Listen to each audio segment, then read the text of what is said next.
পণ্যবাহী ট্রেন চলাচল শুরু হয় মোংলা বন্দরে বেড়েছে ব্যস্ততা।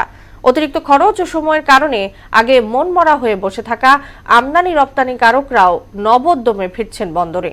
কর্তৃপক্ষ বলছে, পণ্যবাহী ট্রেন চলাচল শুরু হওয়ায় মোংলা বন্দরে খুলছে সম্ভাবনার নতুন দুয়ার।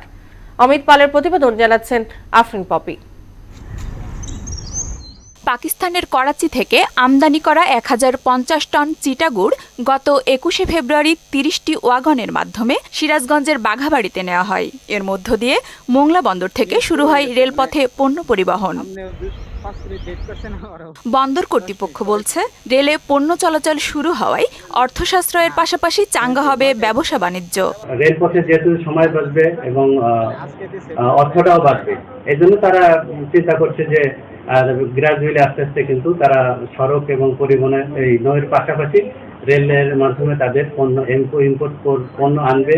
বাস্তবতাও অনেকটাই তাই। সপ্তাহ না ঘুরতেই ব্যবসায়ীরা ঝুঁকছেন মোংলা বন্দরে, বিশেষ করে আমদানি রপ্তানিকারকরা। ভাড়া যদি কম হয়, কাভার্ড ভ্যানের তুলনায় যদি সাশ্রয় হয়, অবশ্যই আমরা রেলপথেই পণ্য নিয়ে যাব আমাদের পণ্যগুলো। সক্ষমতা শতভাগ বাস্তবায়নে বাণিজ্যিকভাবে পণ্যবাহী ট্রেন চলাচলের অপেক্ষায় মোংলা বন্দর কর্তৃপক্ষ। বর্তমান সক্ষমতাটা আছে, তার কিন্তু আমরা অর্ধেক ব্যবহার করতে পারছি।